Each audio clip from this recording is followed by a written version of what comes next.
What is going on? What is up? What is up? Fight Hype Live. What's up from the high-tech headquarters, as always, in Las Vegas, Nevada. 6 years in the making. Long time coming to today. Today is the day. It is finally upon us. The undisputed welterweight championship of the world tonight in Las Vegas. I'll be covering ringside alongside my teammate Ron Goodall for Fight Hype and our boy Nick Noonan all the way from Australia helping us tonight. But we are it's finally time. Spence Crawford is here, and finally, enough talking about this fight. This is the final breakdown, final analysis. I'm probably going to wind up repeating things I've been saying for months, if not years. But there was a story of Fight Week this week, and let's go over it. Let's go over what was the Fight Week of Spence Crawford before we get into Fight Night. Now, just want to say what's up to everybody. What's up to my man Charles N in the chat. I'm going to let a couple of people get into the chat, and then let's get started, man. Let's look at some of the clips from throughout the week and get our show going. So, Charles N saying, today's the fish fry. We shall see. Thomas Moreland saying, looking for a good fight. And, all right, well, we'll get into it, man. Let's get into it. So, the story of Fight Week. And I think it's important, actually, that I start a little bit with what Chris Algieri said about Fight Week, because you could look at a guy like me and say, you're playing armchair psychologist, looking too deeply into these guys' words, and they really will have no effect on fight night. Some people think it's just all hype and promotion, but Chris Algieri said something interesting here, and Chris Algieri, as we know, is a great analyst, great expert on the sport, and a former welterweight world champion who fought Errol Spence and Manny Pacquiao, Ruslan Provodnikov, and a slew of other top guys. So, interesting here, when I was trying to get Chris's pick, and he talked about how much he waits until the final moment of Fight Week to make that pick, because he likes to read into their auras, if you will. So, let's hear it. All right, FightHype.com here with the former welterweight champion, our man Chris Algieri. Also from his show with Dan Canobio. Check it out, guys, on YouTube. But, Chris, man, we're a little over 24 hours away. We all know you fought Errol Spence. Based on your experience with Spence, what's the best advice you could give Crawford tomorrow? Well, Errol basically was showing that he didn't, and he did. People were saying that Errol couldn't box, so when he gonna get to his point in a moment. Mikey Garcia, he went out and boxed. So I think a lot of the ego plays a part with Errol as well. But yeah, Crawford, you can see in fights, you can read his emotions because he's not really hiding them. That could be a downfall for him as well. So, but I mean, both men, that's what kind of fight this is. It's such a great, evenly matched fight. Both guys possess the ability to beat the other man, and I think that's why everyone's so intrigued. One thing that has some people picking Crawford. If Crawford can't hurt the busiest world champions in the world in terms of get some respect from Errol. Where are you now? Here we go. Here's where he talks about it, guys. Errol, because I always call him the Terminator, because once he realizes you can't hurt him, he just walks through everything, walks you down, tries to beat you up. You've gone back and forth. Where are you now? It might change after the weigh-in, I know. No, well, I'm actually waiting for the weigh-in to be like, all right, this is the guy I'm going with. But yeah, I'm as 50-50 as I've ever been right now. Mm-hmm. I've been going back and forth. I was very bullish on Errol for years with this matchup, but now the way Crawford's grown into a welterweight, I was big on Crawford last week. This week, I'm really trying to figure out. I want to see them at the ceremonial weigh-in and see their auras. I think that's gonna help me make my decision. Interesting, because sometimes people go, it's a weigh-in. Like, what are you guys looking for as fans? But you're a former champion saying, no, there's something to look for there. Yeah. What are we looking for then? I just want to see them. The next time we're going to see them that close is when they're punching each other in the face. So I want to see them for the last time, as close as we're going to get to fight night. And I want to, and a lot of it is a feeling. It's a lot of it, like I said aura. It's a fighter, especially at this level, they have an aura about them, and I want to see how those two auras touch. This one last time, as close as we are to the fight. Use our third. Miguel Angel, just so you know, brother, I picked a new way to win that fight the whole time for months. Talked about how special he was with his balance, his power, his speed, and accuracy. And, quickly on Inoue, before we move to the fight that takes the day, of course, Spence and Crawford, I think Inoue is the best pound for pound right now. We got to be fair to the guys fighting tonight and, wait and see how they compare and contrast with what he did with Fulton. But I thought that Fulton performance was, Mayweather, Corrales, Hopkins, Trinidad-esque. It was one of the best performances in a long time. So, anyways, but Chris is making his point that he looks into these things on fight week. That it's not just hoopla, it's not just, fight hype. It's something to observe and maybe pull something from. So to see. Yeah, getting all what do they call that? New age. Yeah, whatever. Try to get a little deep there. But do you feel like the winner of this fight is the best fighter in the world, or is it Inoue? That's funny that we just brought that up, and I didn't even remember that was my next question. Right now I have Inoue as the best fighter in the world, but I've been saying that we really can't decide until after this fight because, listen, we got two guys who are fighting that are in most people's top 5 pound for pound, fighting each other. So a win against either man, is huge and holds more weight than even Inoue's win over Fulton. Fulton is a very good fighter, but he's not really an anyone's. So anyways, but the point to pull from there, so I make that point to Chris to kind of back me up a little bit that there are observations to be had on fight week, and it's not just all promotion and pushing the fight. And so the way I read into fight week this week, my pick does remain Terence Crawford. I've picked Crawford ever since he's become a welterweight. Spence is an excellent welterweight. He's the bigger man. He's the younger man. He has the better jab. He's one of the most consistent, if not the most consistent body puncher in boxing. Not the most explosive body puncher. There are guys punch for punch, Canelo, Inoue, even a guy like Tank when he goes down there, and some others that are a little more explosive, but they're not as consistent and as focused on the body round after round after round as Spence. And I came into this week really starting to question my pick about Crawford. I haven't loved, even though he's continued to get knockouts, I haven't loved the fact that his legs have slowed down a little bit in recent years and he's getting hit more. And then I look over at Spence and I notice so many subtle things he does do that aren't just him being fundamentally sound. He really has a great sense of distance and he can counter punch, not as known for it as Terence is. And then the best punch in boxing is the jab, and I believe he does have a better jab than Crawford. And then youth and activity, not activity in terms of punches thrown per round, not number of fights he's been getting in recently. So that's my son in the background. But so I got to fight week and I began to question things, and then Errol Spence swaggered into fight week like a 5-1 favorite. I think of Errol as the big Texas bull. The big Texas bull swaggered into fight week, and we'll look at a few clips in a moment. The week started with Errol swaggering in, and it finished with Terence Crawford turning that switch on that elite athletes have talked about, saying there's a switch that you put on when it's time. You can't have it on all the time in life when you're in recreation, and there has to be a time to summon it, that higher level of intensity that you can dial it up.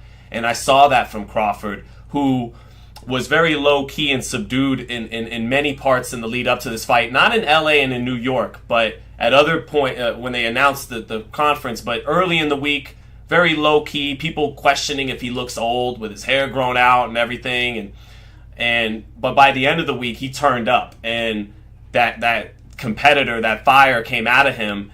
And Spence, maybe, who isn't as extroverted, who is a low-key guy anyways, never gets too high, is always even-keeled, and maybe dealing a little bit with a weight cut, didn't finish the week with as much intensity and energy and enthusiasm as Crawford. Early in the week, Spence swaggered in saying it's like taking a piss in the shit, and I'm coming to take his fucking strap too, and all that. And then by the end of the week, it was, Crawford with the big energy. But yeah, early in the week, it was Spence with the big fish energy, swaggering in like a 5-1 favorite. But once we got to the press conference Thursday, and Bo Max telling Derek to shut the F up, and there's no more hiding, and Crawford is cursing out Team Spence and ready to fight anyone over there, and talked about getting active and all that, and then comes out to Lil Wayne and raps the whole verse for verse, has the crowd in the palm of his hands inside of the T-Mobile for the weigh-in. So if you're like Chris Algieri and you're looking into the auras, I liked Errol Spence's aura better than Crawford's early in fight week. But once we got to press conference and weigh-in time, Crawford woke up. So that's how I read into it. And let's take a look at some of those clips to illustrate what I'm talking about. Here we go. So we'll start with how, again, Errol Spence came into fight week swaggering like the big Texas bull. And he still got that swagger, but Crawford dialed it up once we got to press conference time. guarantee you Saturday night, it's gonna be a lot of blood, good. An atmosphere with electricity. You said you've always wanted your Vegas moment. Here you go. How you feeling? It's great. I'm hyped up. I'm ready to go. This crowd here made me even more hyped up. I'm ready to put on a great show, great performance. I guarantee you Saturday night, it's gonna be a lot of blood, guts, and brains. How do you balance, you're a very proud family man. How do you balance training, handling the media obligations, but also really enjoying this with your family and really partaking in the entire experience? It's a way of life, It's like anything else. It's like taking a piss in the shit. This is what I do. Now with Derek, so he came in swaggering in like that, and then to continue it up, shutting up Crawford fans in the crowd. And know that he was very good at training. I named him after me third. My family, my two girls. This is why I really got my two girls. And usually I always have we'll be training home and training came home. I'm there for 3 weeks. Just to work out. And ain't no goldfish here, but it's a big piece of the show. If you can take that goldfish shit up. You tell him you can shut that goldfish up, and then that goldfish shit up, and shutting up Crawford fans in the crowd. That much more, dialed in for what is to come on Saturday. Make a weight, baby. Everything makes it in itself. Let's see. Everybody make sure y'all wear that paint in the season. It's that we are going to see. If I push harder, you're gonna push back even harder performing. So make sure everybody's putting on Showtime pay-per-view. Make sure you order it. It's gonna be a great event. It's gonna be one for the history books. It's gonna be one. It's gonna be a lot. It's gonna be great. So this is a great year for him. Looking for the part where he talked about taking his fucking strap. But yeah, I know my mind. I'm here to line them up. So as soon I take care of this crawfish come Saturday night. Everybody else. He said, so Spence feeling so confident coming in early in the week, he's saying, after I beat, Terence Crawford, I'm done with 47. It's time to keep lining him up at 54. Already looking through him onto 154 and becoming champion there. So supremely confident coming into fight week. War Rudy said, dude's poise is spooky, silent killer. Absolutely. Proclaiming this for years. It's all about strap season. For those who don't know, what is strap season? It's basically what I've been preaching since the beginning. Last season started with Kell Brook, then Sean Porter, and then I got a little hiccups and bumps. Then something happened at the face of Danny Garcia, but after that, I got the strap Ugaz. And then now, like I told everybody, I get some belts and come for his fucking strap too. So yeah, Spence coming in, swaggering, like taking a piss in the shit, coming for his fucking belts too, and I'm on to 54 after this. I'm Mr. Line 'em up. I'm on to what's on next after this.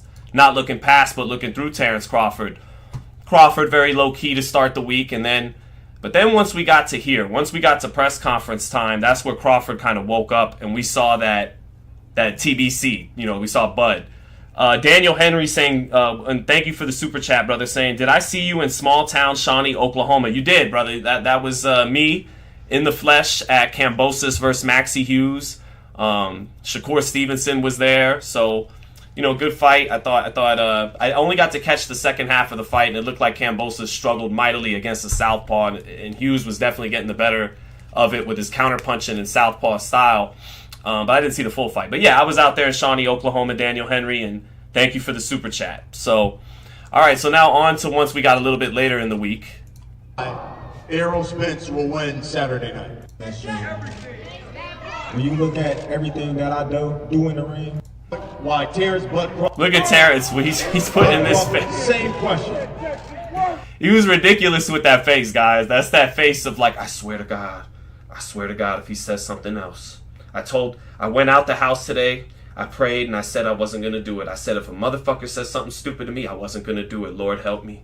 Lord help. He's like doing that thing. It's just funny. Will you tell boxing public why Terence Crawford will win Saturday night? Everything about Terence Crawford is better than Errol Spence Jr. Now that's something Errol Spence doesn't say about Terence Crawford, and we'll find out tonight. because sometimes it could work two ways. Sometimes having that delusional confidence, belief that you really can beat everybody at everything. Michael Jordan had that. Kobe Bryant had that. But then sometimes you can delude yourself while your opponent is more realistic about how tough the challenge in front of him is, and thus he's more well prepared. And that's been Errol Spence's approach. He keeps saying, I'm realistic, right? But Terence Crawford concedes nothing to Errol Spence. Errol Spence says he's more athletic, he's faster, more versatile, but I have this and this and that. And there's one way to look at that. That's a good head on Spence's shoulders. He's realistic about the challenge in front of him. Or you could say he's not as confident in his full self-belief as Terence Crawford, who won't concede anything. He won't say he has a better jab. He won't say he has better fundamentals. He won't even say he's the stronger man. So that's how you could read into things. Everything about Terence Crawford is better than Errol Spence Jr. When you look at everything that I do in the ring, is better than Errol Spence Jr. So, come fight night, I'll be proving each and every one of the doubters wrong once again that Terence Crawford is the best fighter in the world today. And that's just what it is. I had some reporters tell me that Terence looked a little old, just in the face. Some veteran writers who've been covering Crawford for a long time, guys who've been covering boxing since the Ray Leonard days, and they said, and they're picking Crawford to win, some of the gentlemen I'm referencing, but they said that he looked old up there. And then I made a joke. I said, yeah, maybe like Ezekiel from the Bible, but that's just something to note. Some of the writers did think he looked a little old up there, even the guys picking him. Not taking, any credit away from Errol. He's a great fighter. He's good at what he does. But when you compare him to Terence Crawford, there's no comparison. Damn, now, and Spence continues to kind of reference the business side of things. You need to thank me. He says at the weigh-in, you need to thank me for making the fight happen. Derek James, in a really good interview with my man Radio Raheem on Seconds Out, he tells him, even if Crawford wins, he's still in Spence's shadow because Spence is a ticket seller and all that. And it's like you guys are still talking about the business side, and it's fight time. And Terence Crawford is talking that fight talk, He's not better than me at anything. There's no comparison. He's talking about them as fighters. You could have the ticket sale talk. That shit's all done now. But we'll see. I got a couple super chats from Adrian Wells. Thank you so much, Adrian, for the super chat saying, it's fight night, baby, and the new undisputed welterweight champion of the world, Errol, the eye collector, the truth, Spence. What's good, Sean? How are you? I'm good, Adrian. Had a rough last week or two, but tightening it up, always a learning experience in life, and very grateful that we have over 1,000 people here on FightHype Live, still rocking with us the morning of Spence Crawford. Can't wait to get you guys all the content today. But Adrian, thanks for always joining in the chat, brother. Thank you for the super chat. And I hope to make you guys, satisfied with tonight's coverage, So, and I'll be live tomorrow to touch on whatever happens. I'll be here to eat my crow if Errol Spence takes care of his business behind his, heavy hands, his body attack, his great jab. And, if the younger, bigger man takes Crawford to the woodshed, we'll be here tomorrow to give him his credit. So Vanessa and Hunter, great to see you guys. I've seen Vanessa and Hunter at the fights, at various fights. Plant Benavides, Haney Lomachenko. We've talked in the snack lines, I believe, at the MGM. Great to see you guys. What's up, Sean? You always say the fundies work against 99.9% of fighters, but Bud is the 0.1%. Is Errol also not in that 0.1%? Great question, Vanessa and Hunter. That's what we're here to find out tonight. I believe I've always seen Spence, and maybe I've always underestimated him just a little bit because I've always really liked Spence. And I've always thought he's excellent. He's really, really, really good. But I've never thought he was special or great. I thought he's the absolute millimeter below that. Whatever that is, right below great or special, he's excellent. He's really, really good. And then every time I did that, he would show me against Leonard Bundu early in his career that he could step back and land an uppercut to finish the fight. And I go, okay, wait a minute. This guy can fight going backwards. And then against Mikey Garcia, I knew he was going to beat Mikey Garcia. But the level of skill which he displayed in dominating Mikey Garcia, you know, whose physical dimension, short arms, could, you know, he was in over his head, but I said, wow, this guy is more skilled and sharper than I thought. And so maybe he does that to me again. It wouldn't be the first time Spence has made me watch him fight and go, you know what, sometimes you underestimate this guy a little bit. But I just think that, to answer your question, that he is going to fall in the 99.9% tonight. At the very, very, very top of the 99.9%, but I am expecting Crawford to show out, to show that he's in the 0.1% and to separate himself from Errol Spence, to separate very, very, very good from great. That's what I'm expecting the separation to be tonight between Crawford and Spence in Crawford's favor. So, thank you for the super chat. I'm just a better fighter. A. Wood said, salute to you, Sean. Keep cooking. Let's go, bud. Thank you so much for the super chat. Someone named Kay said Errol Spence is Kobe Bryant, and I asked Crawford if he's like Kobe Bryant. I actually think Crawford's more Kobe Bryant. Like, Spence is, you know, he's the big fundamental. He's Tim Duncan. I think that Crawford's more Kobe Bryant, like, in that he's one of the guys that if you piss him off, it might make him a little bit better.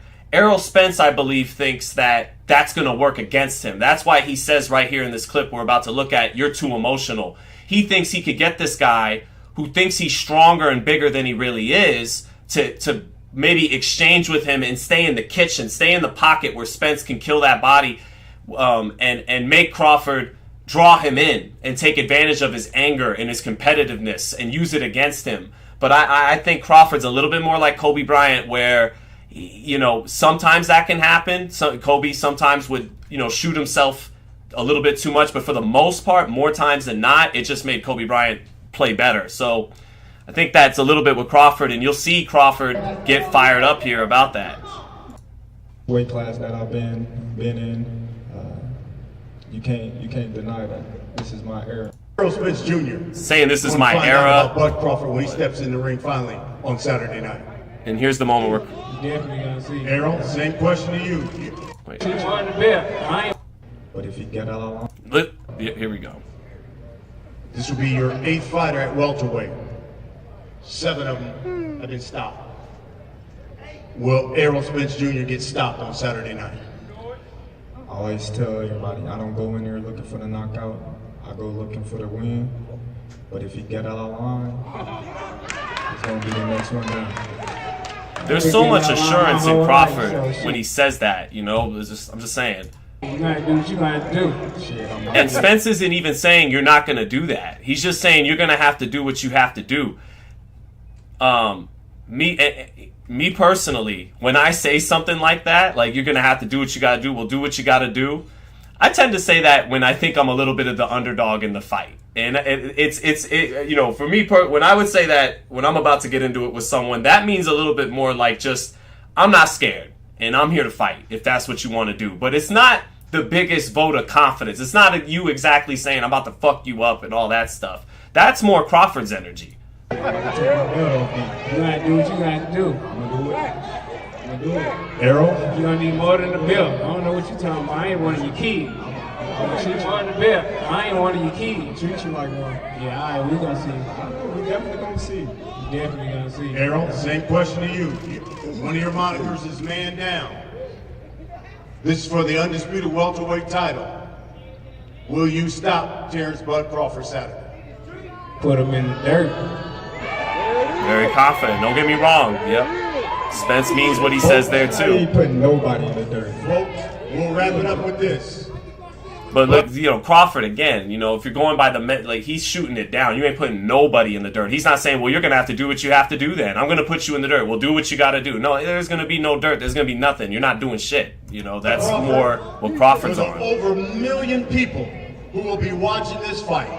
For the well over John Kramer makes an amazing point saying, yeah, Sean, when you say it, Sean, you're not EJ, champ. Great point, John Kramer. No, absolutely. Very fair point to make by the chat. You know, is a million levels separating me and Errol Spence when you say that. But I'm just trying to relate a little bit and compare it to my own experiences, which are way less tough than Errol Spence's when it comes to getting into fights. Anyway, great point, John Kramer. I hear what you're saying. 3,000 have sold out this arena. put down their hard-earned money to come watch you two champions fight. What can you guarantee us we're going to get when you step in the ring with Errol Spence Jr. on Saturday night?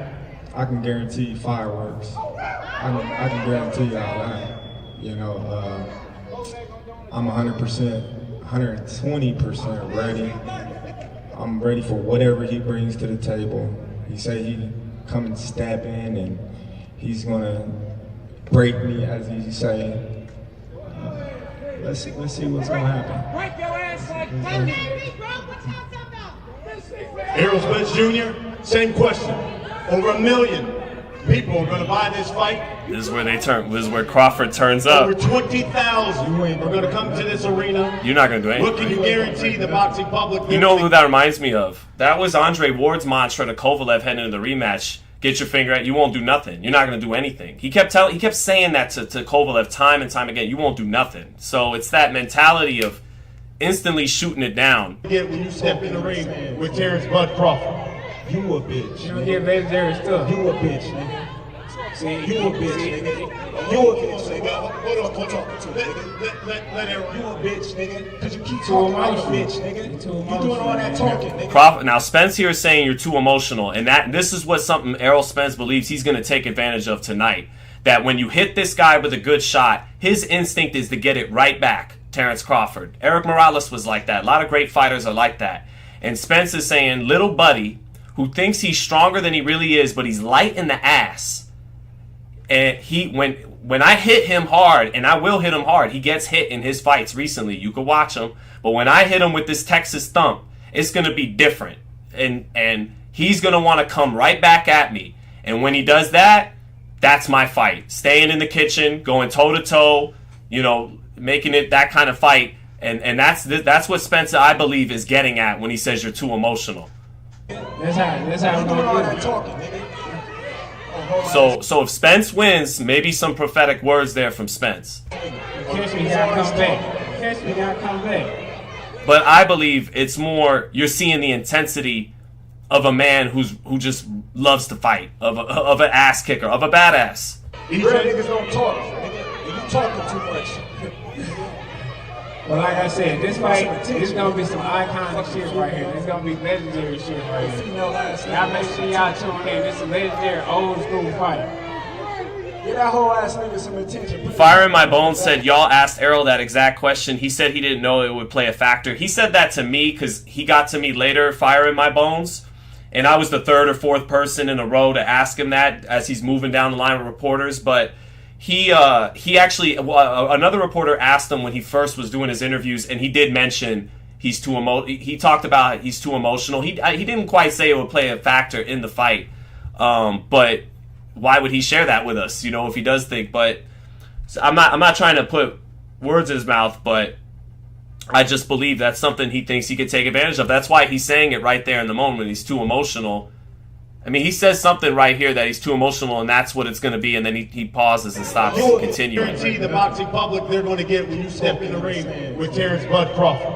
You a bitch. You don't get legendary stuff. You a bitch, nigga. See, you a bitch, nigga. You a bitch, nigga. Hold on. Let Errol. You a bitch, nigga. Cause you keep talking like a bitch, nigga. You doing all that talking, nigga. That's how we're gonna do it. You see what he said right there? Fire in My Bones says you're too emotional. That's how it's going to be. So he is hinting there that this is a little foreshadowing heading into the fight. Marvin Hagler, those 4 Kings era. So that's that. And actually, it's funny when Spence basically tells Crawford, "Are you done yet?" and "Shut up," Crawford just gives this menacing look. I done. Look at that. Am I done? Crawford's been snarling at him. It's just making faces. Making faces doesn't win fights, but it's funny. Yeah, done. Menacing energy. Go ahead. This is gonna be some legendary shit. This is gonna be iconic. So there was that. And now I want to take a look at something that another thing that I think points in Crawford's direction yesterday at the weigh-in. And that's the fact that Crawford came in And as far as the energy thing goes, actually it sucks because the best quality I have of this video, we weren't able to get up on the site in time. I want to try to share this right here from my phone where you guys can see it. Let me see if I can. Hold on. All right, chat. So let me see. Okay, here we go. Good. That's pretty good. Let's take a look at to continue, you know, the energy Crawford displayed coming into fight week. He comes in, raps the whole Lil Wayne verse.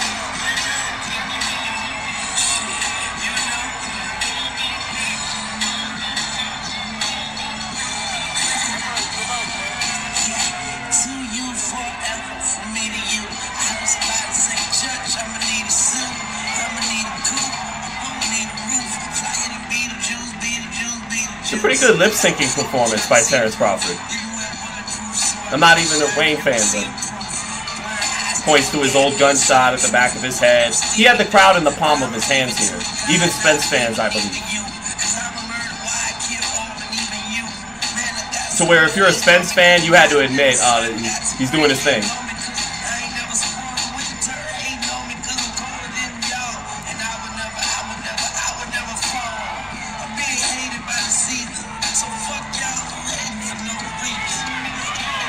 Right. And then, you know, once we got to weigh-in time, Crawford, and now I can go to our clips, but that particular clip I had in high quality in my phone and wanted to show you guys when he came again, talking about as the week progressed, the energy swung in Crawford's favor. It started off with the big Texas Bull swaggering into fight week, but it finished with Crawford, I believe. So here we go into the weigh-in, and to my eyes, Errol Spence was more shredded for the weigh-in with Yordenis Ugas than he was for Terence Crawford. And to my eyes, Terence Crawford was surprisingly strong through the chest and filled out, and his abdomen is actually wider than Errol Spence's, which looked very slender at the weigh-in, his abdomen. And Crawford through the chest and through the shoulders was a little thicker and to me is in the best shape I've ever seen him at 147 pounds. Spence was in phenomenal shape too. But we're going to compare and contrast in a moment. It looked to me that Spence was more shredded for the Ugas weigh-in. So let's take a look. Both guys ripped up in tremendous shape. So here comes Spence, not quite as chiseled as Crawford, as you can see. Here is the undefeated, unified welterweight champion of the world, the truth, Errol Spence Jr. So you look at Spence right there, and it's good lighting. It's not like the lighting's not eccentric. So there he is right there, right? There's the body of Errol Spence for the Terence Crawford weigh-in yesterday. Take a look at him from Ugas, folks, and you tell me what you see. There they are, ladies and gentlemen. Cowboy Great Michael Parsons. Chat. I'm not reaching for straws here. So, come on. The man almost has an 8-pack when it was time for Ugas.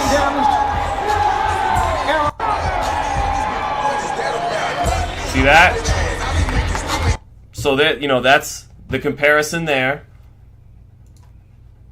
To compare to that. And again, if you look through the chest, Crawford has really filled out for this fight. He looks really good at 147. Spence's abdomen is thinner than Crawford's. Crawford has the wider abdomen right here.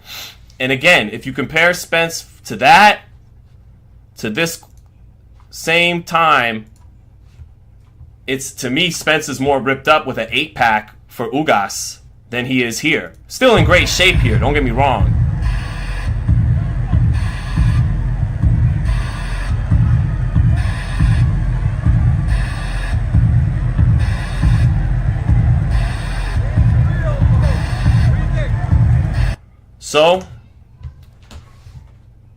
So that's how I look at it.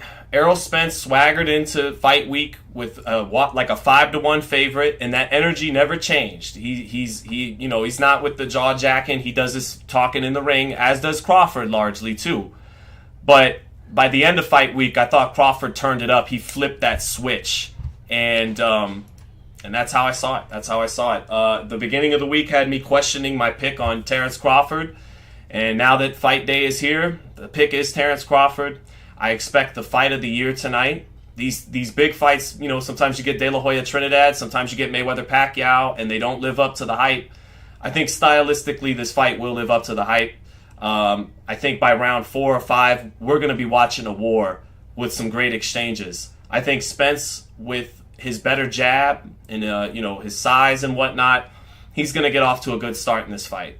I wouldn't be surprised if Terence Crawford has to pick himself off the canvas, maybe even from a body shot early, and have to get through that moment. But as the fight goes on, I think Crawford, he's more dynamic, he's more creative, and he's the better counterpuncher. And he's one of the best ever since the Gamboa fight at punctuating and winning exchanges. When the real meat of the fight happens and both guys are letting go of their best shots, he's the best at the game at countering and punching in between the other man's punches. And that's the key to him winning this fight, is picking up on the patterns of Errol Spence as the fight progresses, figuring out what he does, and then starting to take it away from him. I won't be surprised if you see a lot more orthodox stance from Terence Crawford tonight than we're used to seeing. Usually starts orthodox, turns southpaw, stays southpaw for the majority of the fight. I think the straight right hand is always the killer against a southpaw for an orthodox fighter, is the straight right hand. I think Terence in the Mean Machine Kavyauskas fight showed in the orthodox stance he could finish up with hard straight right hands. He beat Kavyauskas in a sequence to the canvas using straight right hands out of the orthodox stance. Usually gets his knockouts in the southpaw stance. I think he's going to have to be a little more he's going to have to use orthodox more than we're used to seeing him, and that straight right hand will be a big play for him as the fight goes on. He's going to have to find a way to neutralize Spence's jab, which is going to be touching him and maybe swelling up his eye early in this fight. But as the fight goes on, I think Crawford's ability to adjust is better than Spence's. I think he could pick up on Spence's patterns, which become more predictable than Crawford's. And Crawford can hit him with a shot in between punches that hurts Spence, and I think he could stop him late in this fight, in the fight of the year. So that is my final prediction. We got over 1,500 people here in the chat, and that's awesome. You know, if Spence wins, I think he nailed it with the Tim Duncan, Kevin Garnett thing. He wins because, I think, and Gervonta Davis said Spence wins because it's a metal shield against a glass shield. And I thought Tank was talking about chins, punch resistance. And as time went on, I said, wait a minute, I think Tank might be talking about their guard, how they catch shots. And Spence, a little bit like Winky Wright, you know, has a great high guard and really catches well on the arms and on the hands. And even though Crawford has more shifty upper body movement, he doesn't catch in the kitchen as good as Errol Spence. And maybe that's what Tank meant, is he has a glass shield. His defense is easier to split, and Errol's is more solid, if not more, you know, athletic and whatnot, but it's just more solid. So if Spence wins, you know, it's the Tim Duncan, Kevin Garnett thing. It's because he's got the better fundamentals. He has a better jab than Terence Crawford. He's younger, he's bigger, he throws more punches, and maybe he has better punch resistance than Terence Crawford. Punch resistance is a huge question for both fighters coming into this fight. Neither one's officially been knocked down, but I've seen both of them, their legs stumbled in a couple of fights in each of their careers. So both guys punch hard, and both guys have shown good chins, but not granite chins. So either guy could stop the other. But I got to go with Terence Bud Crawford. So that is the final pick.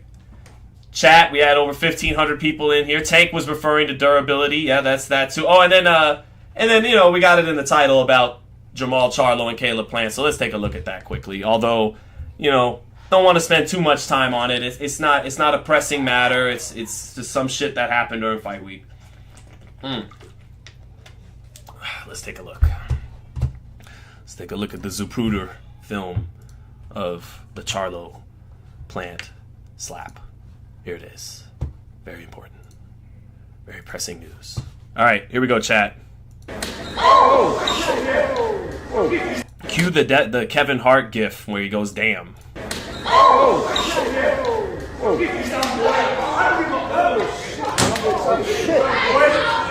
Get some. Did you ever grab me by my motherfucking face like that, boys?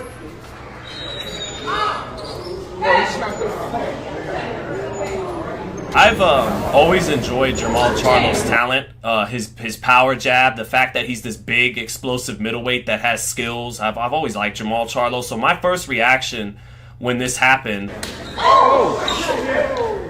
Charlo kind of just sinking back, it was kind of sad. I was like, man, you know, and I'll explain what's been told to me, what happened. You know, that Charlo definitely played his role in bringing this on, but just kind of felt bad with everything he's been going through and how we haven't had him in the ring for a while. So anyways, Caleb Plant does that, and as it was told to me by people with, you know, apparently knowledge of the situation, is that, let me get, Charlo's, their wives have had problems in the past, and they met up, saw each other at the weigh-in and started fighting, and then that got the brothers going at it with each other eventually, Jermell and Jermall, because their wives were getting into it, or, you know, one of them maybe an ex-wife and the other one's a current wife. But so that happens, and then that gets the brothers getting into it, Jermell and Jermall. Caleb Plant tries to intervene and break it up. Jermall gets physical with Caleb Plant, maybe pushes his face, something like that, and then that makes Plant do what he does there, throw the slap. Charlo at that point is kind of trying to tell security it's okay, maybe trying to tell security that so he can get back at Plant and get at him, and then eventually he doesn't get to him. Plant leaves the scene. Charlo's pissed as all hell in the parking lot, and it's just another rough thing for Jermall Charlo, who's been going through a lot of rough things apparently the last 2 years. You know, I'm not the shade room, you know, I'm not here to gossip about it much longer than I just did, but unfortunate situation. I'd much rather watch these guys swapping blows in the boxing ring, where, you know, they'd make some good money for themselves and I can cover them fighting, you know, in the boxing ring. So it'll be interesting tonight if they're both in attendance. And I wouldn't be surprised if tonight a couple fights break out. It's a big fight, so we'll see what goes down. So yeah, but not the best situation in the world. And that's about it, guys. That's about it, man. I didn't want to... We got a long day ahead of us here on Fight Hype. Gonna get to the arena. Actually, first fight starts in 45 minutes at 1 o'clock. I'll probably get to the arena around 3 o'clock, watch some of the undercard action. And then once we get to fight time, man, I got to get some reactions from the fighters afterwards to get their thoughts on whoever wins. And then in the post-fight, you know, maybe ask the winner of the fight what they think about fighting Jaron Ennis. Or if Crawford wins, what's he think about fighting, you know, now we'll see. Anyways, I don't want to give the game away, but we'll see. Rice Eater 79 said, pay attention, Crawford always fights left-handed fighters in the southpaw stance. It's not a guess, it's his comfort. Gold medal Diaz and Ndongo, he only fought left-handed, says Rice Eater 79. Yeah, and actually, you know what, Rice Eater? Great point you bring up, because Shakur Stevenson agrees with you. Shakur Stevenson told me that he likes Crawford as a southpaw, and wants to see him operate as a southpaw. I'm the one who keeps bringing up the orthodox stuff because it's what, you know, my eyes see on tape, is that, hey, the straight right hand and the orthodox stance is always the southpaw killer. You might want to use some of that. And then I saw in the Kaviaskis fight that he had a good straight right hand that he cleaned up with. All right. I like that fight. You want to step over? Like, you want to step off with Bruce? I'll fight anybody back. There we go, I think.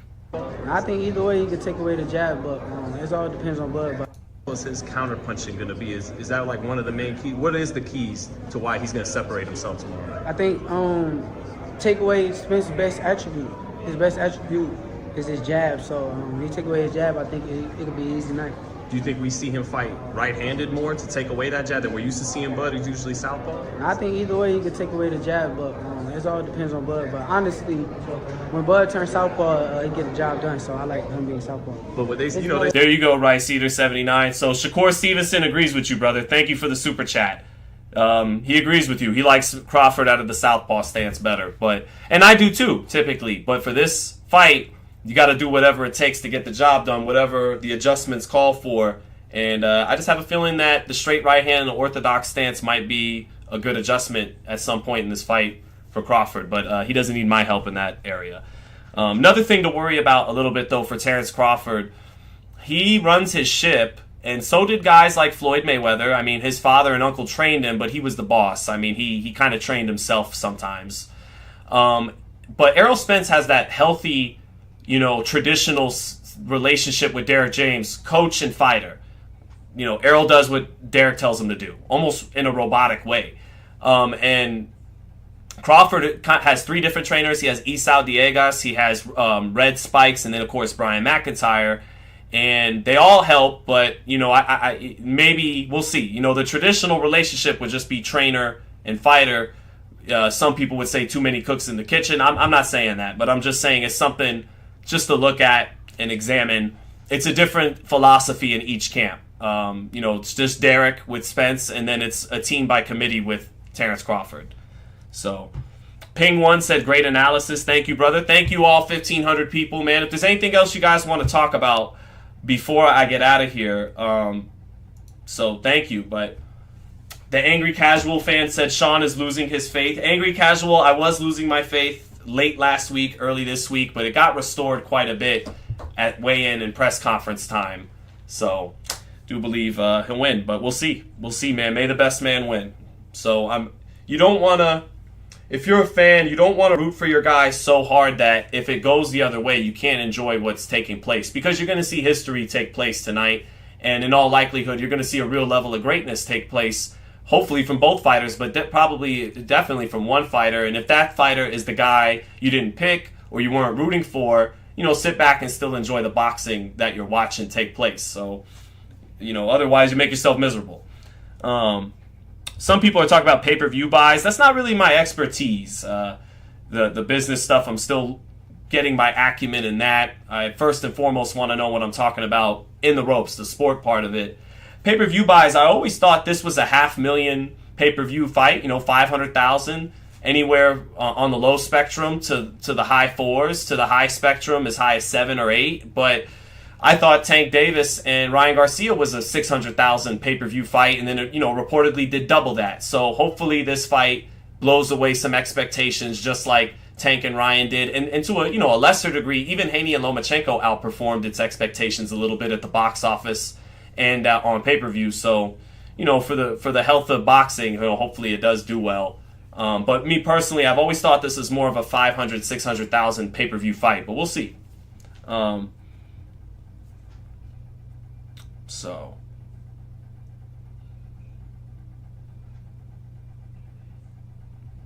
But let me see, making sure I didn't miss any super chats here. But otherwise, I think, what the hell, 750,000 to $1 million, says John Kramer. I mean, hopefully that'd be good. That's good for the benefit of the sport. So, hopefully. Drew says, you gotta admit that Showtime trying to force Tank versus Inoue is kind of ridiculous. Cheap way to angle his name. It's just publicity, bro. And I asked the question to Espinoza, and I'm not asking Calvin Ford and Steven Espinoza about Inoue. You know why I'm asking it? Because it'll get views. Because they're two big names, and it's just big publicity in there. I'm not asking it because Inoue, who started at being a champion at 108, has to go to 135 and fight Tank Davis. He can never go up there. He's already a first ballot Hall of Famer after what he just did at becoming undisputed at bantamweight and then beating the best super bantamweight in the world. Is so dominant, you know, becoming unified at 22. He's already a Hall of Famer.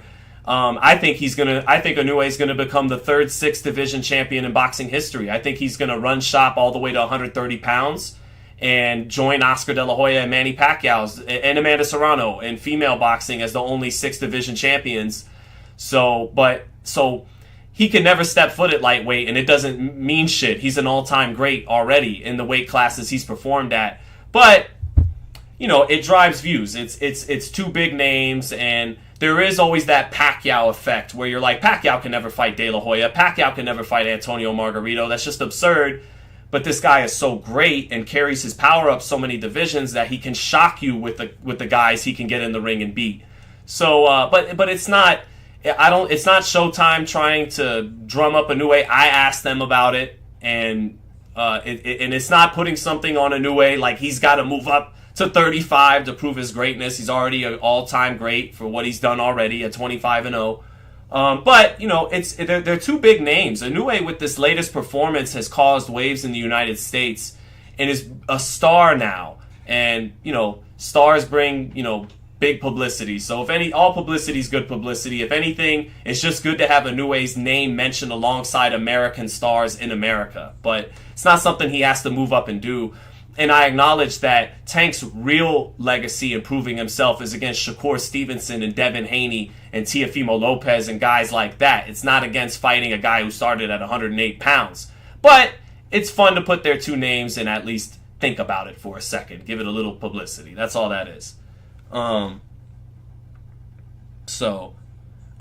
Sampson said Morales, Barrera, and Pacquiao would have knocked out Inoue in 10 rounds in their prime. I don't believe that. I believe Inoue, fuck what you heard about me about Inoue. I've said I picked Inoue to win that fight for months and have talked about it, how he's special for years.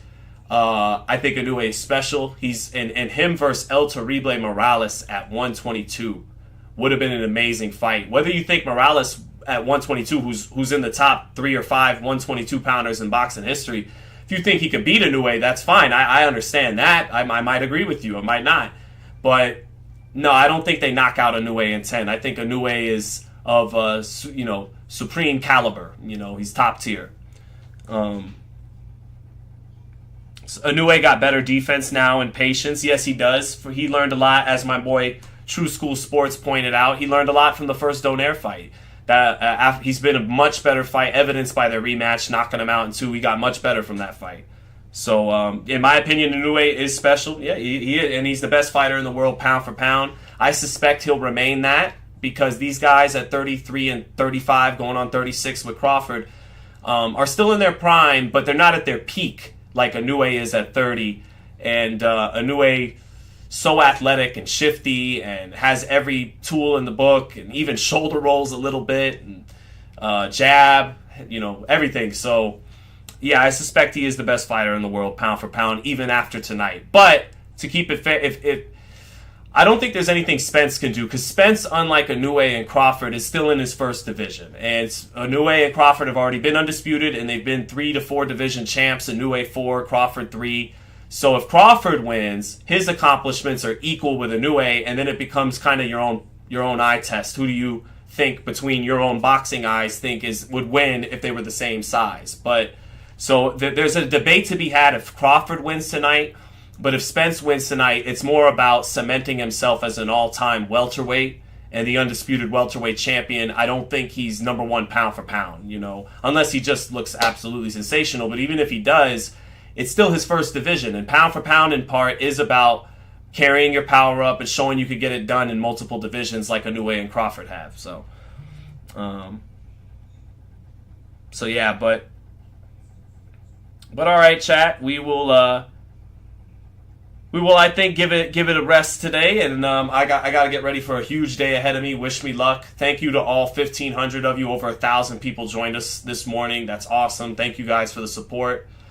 Keep it locked in here. I'll probably be live at 1 or 2 in the morning right after the fight. I'll probably book it back from the T-Mobile after the post-fight press conference, try to talk with you guys, and then for sure I'll be live around noon tomorrow after the fight to assess everything. Usually we do the Z-Cap on Monday at noon, but we'll do it Sunday at noon because for these big fights we got to talk about it the day right after. So thank you everybody for joining in. You guys were awesome today. And much love to everybody. Enjoy the fight, and let's have some civility. If people are wrong, let's not rub it in. If we're right, and if we're wrong, don't rub it in. May the best man win. And I look forward to breaking down objectively, as always, what takes place tonight, tomorrow, when I talk to you guys. Much love. God bless everybody, and take care. Thank you.